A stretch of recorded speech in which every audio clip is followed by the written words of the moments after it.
Nous sommes donc le lundi 13 octobre 2013. Je suis à bord de la Nissan Leaf version 2012 que j'ai acquis il y a 2 mois environ. Alors pour un total d'environ 1000 km, essentiellement des parcours urbains, périurbains. On est dans une petite agglomération de une communauté de communes, une vingtaine de communes de 20 000 habitants, enfin un peu plus. Et là je pars de l'agglomération roussillonnaise et je vais me rendre en direction de la grande ville la plus proche, en direction de Lyon. Alors je vais prendre l'autoroute à Chana, l'échangeur le plus proche, et puis je vais rouler aux vitesses réglementaires, ma foi, 130 km/h sur certaines portions, 110 sur d'autres. Je vais essayer de rouler normalement et de vous dire ce qu'il en est au niveau de cette voiture. Alors là, ça va faire une vidéo peut-être un petit peu longue. Je pense que s'il y a moyen de la couper, je la couperai. Parce que ça va faire un très grand film. Et je vais pas pouvoir bavarder pendant toute cette période. Alors qu'est-ce qu'il y a d'intéressant? On est le 7 octobre, la température est de 15 degrés. Je vois un peu ma fenêtre, même j'ai un peu chaud. Je vais pas mettre la clim spécialement, ni la ventilation pour l'instant, j'en ai pas besoin, je peux ouvrir mes vitres. Donc faut savoir que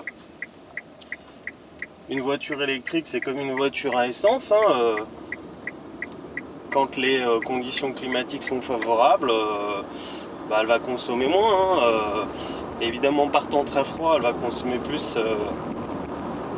Les batteries, le moteur ont besoin d'atteindre une température idéale, comme pour un moteur thermique, un peu moins peut-être, mais j'ai constaté que sur des tout petits trajets, elle consommait plus que sur des grands. Donc elle doit avoir... je suis pas connaisseur moi en véhicule électrique, je m'y intéresse mais je suis pas connaisseur dans la technique, c'est pas mon métier. Je pense toutefois que le moteur électrique comme le moteur à essence et la technologie des batteries fonctionnent mieux, que ce soit ni partant trop froid ni partant trop chaud. Voilà, j'ai entendu dire que dans certains états américains très très chauds, certains propriétaires de Leaf avaient eu des problèmes de batterie, avaient eu une batterie dont la capacité maximale avait diminué. En fait, j'ai sous les yeux une sorte de jauge, un peu comme une jauge à essence, sauf que c'est ma batterie, c'est ma capacité de batterie qui est affichée, et j'ai 12 petites barres. Voilà, comme sur un téléphone portable, souvent on en a 3, 4 ou 5, je sais pas, ça dépend des téléphones. Donc ces 12 petites barres sont le reflet de la capacité totale de la batterie. Normalement, quand on la charge à 100%, ces 12 petites barres doivent apparaître. Si elles n'apparaissent plus, s'il en apparaît que 11, 10, 9, c'est que les batteries qui sont situées sous le plancher dans ce véhicule ont perdu de leur capacité. Donc si vous louez vos batteries, comme vous pouvez le faire chez Nissan, à l'instar de Renault, alors chez Nissan on n'est pas obligé de louer les batteries du véhicule, on peut acheter le véhicule et ses batteries en pleine propriété, ou alors acheter le véhicule moins cher, 6 ou 7 000 euros moins cher de tête, et louer les batteries à côté. En fonction du kilométrage qu'on fait, c'est plus ou moins cher. Et bien si ces batteries n'ont plus la capacité optimale, vous pouvez demander, si vous n'êtes pas propriétaire des batteries mais locataire, ou si elles sont encore sous garantie, à ce que ces batteries soient changées.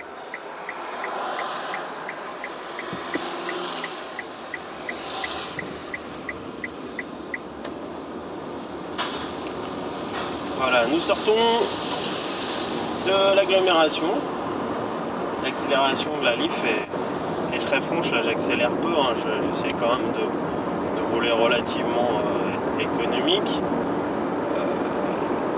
Je monte à 90 quand même, mais en respectant les limitations de vitesse déjà, c'est quand même le premier point pour consommer moins. avoir une conduite apaisée, ne pas risquer la contravention, avoir moins d'accidents à consommer. Il n'y a que des avantages à respecter les limitations de vitesse. Alors si j'arrive un peu vite, je vais freiner, ça va me faire récupérer de l'énergie. Ça se voit pas énormément sur le compteur, parce qu'il y a en fait il y a un petit il y a des petits points qui se déplacent. Alors ça doit pas se voir sur la vidéo, je pense. Il y a des petits points qui se déplacent. Quand on accélère, ils vont vers la droite. Ça fait comme un petit arc de cercle, comme ça. On l'a vu quand j'ai filmé de près le tableau de bord. Et quand on accélère, ça fait augmenter ces petits points vers la droite. Puis quand on décélère, ça les fait aller vers la gauche. Ça signifie qu'on recharge. Parce que finalement, le véhicule il va consommer une certaine quantité d'énergie, mais il va aussi en récupérer une autre. Drôlement chaud à l'intérieur. 15 degrés dehors. Dans le véhicule, j'aurais dû enlever la veste.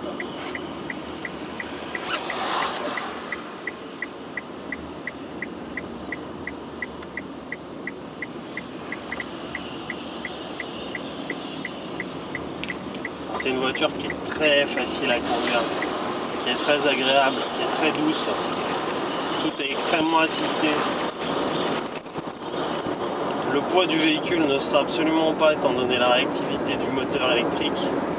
C'est un véhicule qui est assez lourd quand même, qui fait plus d'une tonne 5 par rapport à son gabarit. C'est le gabarit d'une Renault Mégane à peu près, 4 mètres 44 de long il me semble. C'est une vraie 5 places, on est bien à l'aise. Et c'est un véhicule qu'on sent vraiment bien posé au sol, puisqu'il est assez lourd. Et c'est un confort très mou. C'est sûrement très destiné au marché américain à la base. C'est très souple. Aussi bien dans l'amortissement que dans les sièges. C'est watté. C'est un confort extrêmement watté. Alors, vous voyez, bon là on va prendre la direction de l'autoroute. Je vous parlais de l'optimisme de l'affichage de l'autonomie restante. J'avais 176 km d'autonomie, j'en ai plus que 164, donc j'ai perdu 12 km d'autonomie, alors que je n'en ai fait que 5. Ça pourrait être tout aussi bien l'inverse. J'aurais pu faire 5 km, en gagner un petit peu, si j'avais roulé hors agglomération ou en agglomération, peu importe, à une vitesse très basse, puisqu'en fait l'ordinateur de bord calcule la consommation estimée, calcule l'autonomie estimée en fonction de la consommation à l'instant T. C'est sûr que si je prends une côte extrêmement importante, je vais voir chuter le nombre de kilomètres qu'il me reste. J'ai appris à être moins anxieux que les premières fois où j'ai récupéré le véhicule, et à me fier plutôt à la capacité restante en termes de petites barres, là, le bar graphe qui montre le niveau des batteries. Alors sur la Leaf 2013, je crois, je ne l'ai pas essayé malheureusement, pas encore. Il me semble qu'il y a le pourcentage des batteries qui est affiché. Donc ça parle un petit peu plus quand même que ces petites barres là. Et puis que le kilométrage qui est assez fantaisiste, comme sur une voiture à essence, remarquez.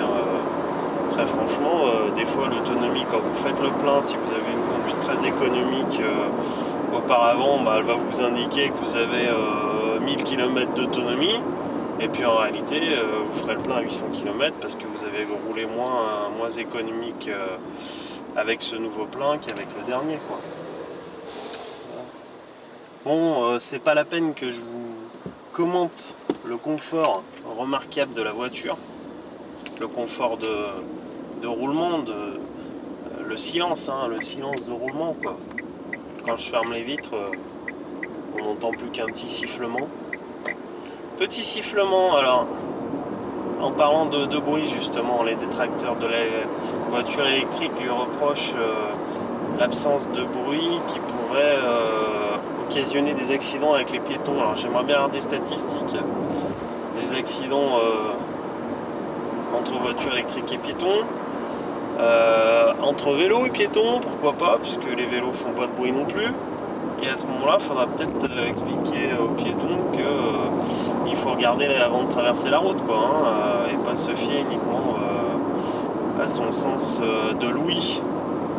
J'ai personnellement en Toyota Prius en mode électrique croisé une ou deux fois des personnes non-voyantes qui m'ont entendu arriver. Un véhicule électrique, ça fait pas aucun bruit. Ça fait forcément un bruit de roulement, le roulement des pneus sur l'asphalte, ça fait forcément un déplacement d'air. Et la Nissan Leaf est équipée d'un petit bruit pour les piétons. Voilà, ça fait un peu ça fait un bruit, ça fait un oui oui oui. Je sais pas si on entendra, notamment en marche arrière, ça fait plus de bruit, ça paraît un petit peu logique.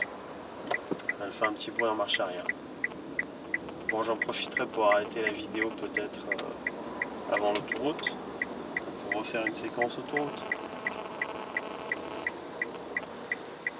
Voilà, nous voilà arrivés au rond-point de Chana, dans l'Isère. Je vais pouvoir récupérer l'autoroute A7 en direction de Marseille.